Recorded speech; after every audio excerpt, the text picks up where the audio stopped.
+1 ഫിസിക്സിലെ 14ാമത്തെ chapter oscillation. ഈ ചാപ്റ്ററാണ് നാം ഇന്ന് പഠിക്കുന്നത്. ഈ ചാപ്റ്ററിൻ്റെ രണ്ടാം ഭാഗമാണ് ഇന്ന് ഈ ക്ലാസ്സിൽ പഠിക്കുന്നത്. +1 ഫിസിക്സ് ക്ലാസ്സിലേക്ക് എല്ലാ വിദ്യാർത്ഥികൾക്കും സ്വാഗതം.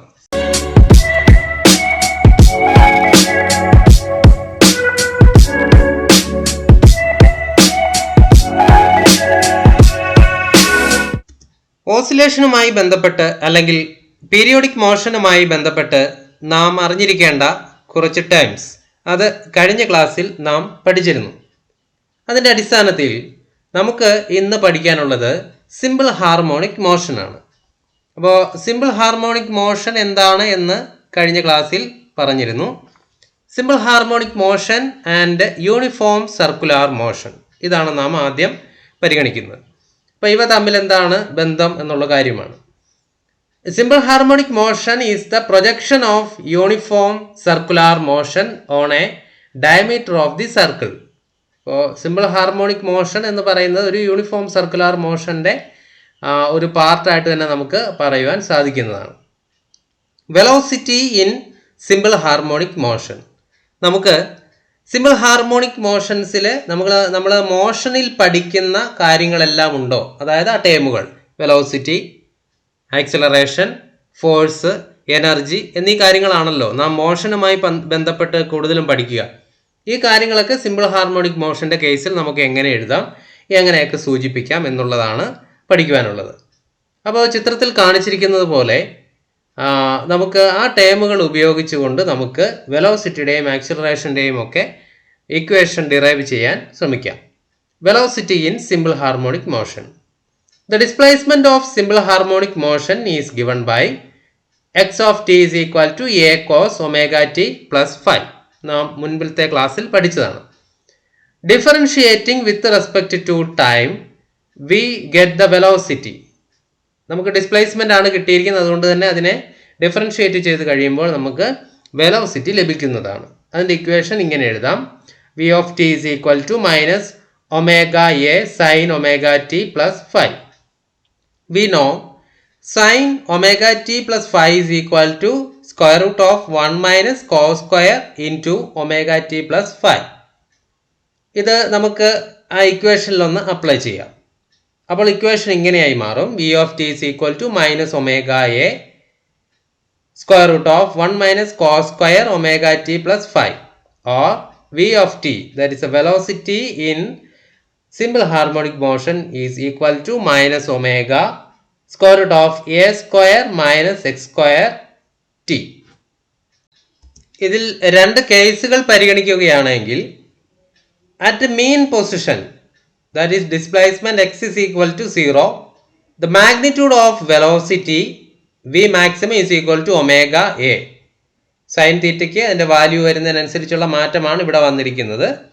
അത് നമുക്ക് വെലോസിറ്റിയുടെ ഇക്വേഷനിൽ നമുക്ക് ആംപ്ലിറ്റ്യൂഡ്, ഡിസ്പ്ലേസ്മെൻറ്റ് ഇവയെല്ലാം കൊടുത്ത് നമുക്ക് സൂചിപ്പിക്കാവുന്നതാണ്. അങ്ങനെ വെലോസിറ്റിയുടെ ഇക്വേഷനിലെ ഡിസ്പ്ലേസ്മെൻറ്റ് 0 ആകുമ്പോൾ അവിടെ ഇക്വേഷൻ്റെ വാല്യൂ എന്ന് പറയുന്നത് ഒമേഗ എ ആയിരിക്കും. അതാണ് വി മാക്സിമം എന്ന് പറയുന്നത്. കേസ് 2 പരിഗണിക്കുകയാണെങ്കിൽ, അറ്റ് എക്സ്ട്രീം പൊസിഷൻ, അതായത് ഒരു പാർട്ടിക്കിൾ മാക്സിമം ഡിസ്പ്ലേസ്മെന്റ് ഉണ്ടാകുന്ന position, that is x is equal to plus or minus a. അത് പ്ലസ് ഡയറക്ഷനിലേക്കോ മൈനസ് ഡയറക്ഷനിലേക്കോ ആയിരിക്കാം. അപ്പോൾ നമുക്ക് velocity minimum is equal to 0 എന്നാണ് ലഭിക്കുക. Acceleration in simple harmonic motion. Simple harmonic മോഷനിലെ ആക്സിലറേഷൻ്റെ equation: a particle executing a uniform circular motion is subjected to a radial acceleration directed towards the center. Differentiating the velocity, we get the acceleration as at is equal to minus omega square a cos into omega t plus phi, or a of t is equal to minus omega square x of t. Thus, in simple harmonic motion, the acceleration is proportional to the displacement and is always directed towards the mean position. ആക്സിലറേഷൻ്റെ രണ്ട് കേസുകൾ പരിഗണിക്കുകയാണെങ്കിൽ, ഒന്നാമത്തെ കേസിൽ നമുക്ക് mean പൊസിഷനിലെ acceleration at mean position, അവിടെ displacement 0 എന്നറിയാം. At mean position x is equal to 0. Thus acceleration a minimum is equal to 0 എന്ന് ലഭിക്കും. Case 2, that is at the extreme position. Particles extreme പൊസിഷനിൽ വൈബ്രേറ്റ് ചെയ്തുകൊണ്ടിരിക്കുന്ന ഓസിലേറ്റ് ചെയ്തുകൊണ്ടിരിക്കുന്ന സമയത്ത് displacement എന്ന് പറയുന്നത് +or-a ആണ്. Or acceleration maximum is equal to -a ω². അപ്പോഴാണ് ആക്സിലറേഷന്റെ മാക്സിമം വാല്യൂ നമുക്ക് ലഭിക്കുന്നത്. Force law for simple harmonic motion. Simple harmonic മോഷനിൽ നമുക്ക് ഫോഴ്സ് ലോ എങ്ങനെ എഴുതാം എന്ന് നോക്കാം. The force law of simple harmonic motion is f of t is equal to -kx t, where k is equal to m ω² is the force constant. Derivation ഒന്ന് നോക്കിയാലോ. From Newton's law, f of t is equal to ma. That is, f of t is equal to -m ω² x of t. Thus, f of t is equal to -k x of t.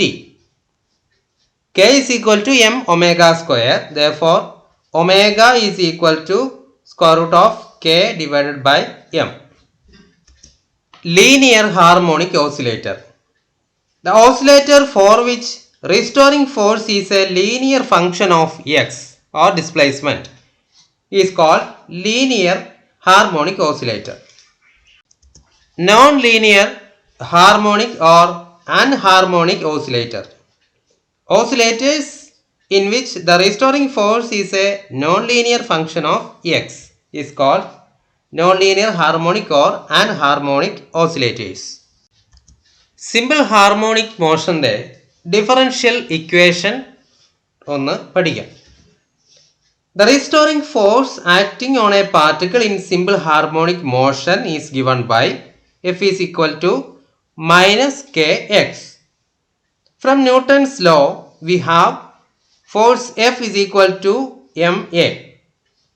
But acceleration a is equal to d² x divided by dt².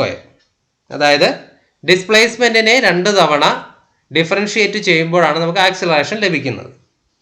Thus, m d² x divided by dt² is equal to -kx.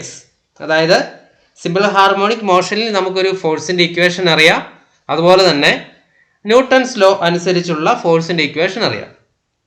അതിൽ നോക്കിയാൽ 2 ഇക്വേഷന്റെയും left side equal ആണ്. അതുകൊണ്ട് നമുക്ക് right side equate ചെയ്യാം.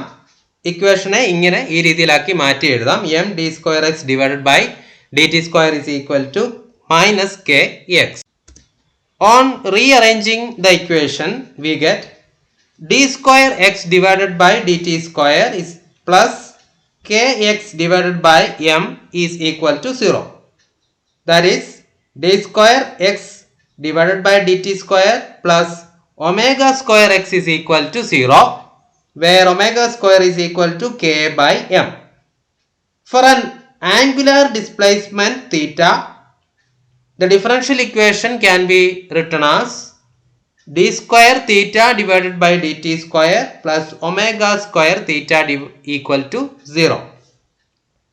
But differential equation of simple harmonic motion എന്താണ് എന്ന് ചോദിച്ചാൽ d² x divided by dt² plus ω² x is equal to 0 എന്ന രീതിയിലാണ് നാം എഴുതേണ്ടത്.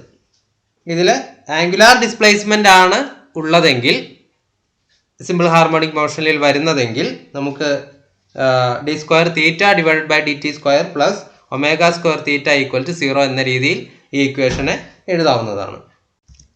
നാം മോഷനിൽ പഠിക്കുന്ന കാര്യങ്ങൾ വെച്ച് നോക്കുമ്പോൾ വെലോസിറ്റി, ആക്സിലറേഷൻ, ഡിസ്പ്ലേസ്മെന്റ് എന്നീ ഫിസിക്കൽ ക്വാണ്ടിറ്റീസ് എല്ലാം കഴിഞ്ഞ് നാം പഠിക്കുന്നത് എനർജിയെ പറ്റിയാണ്.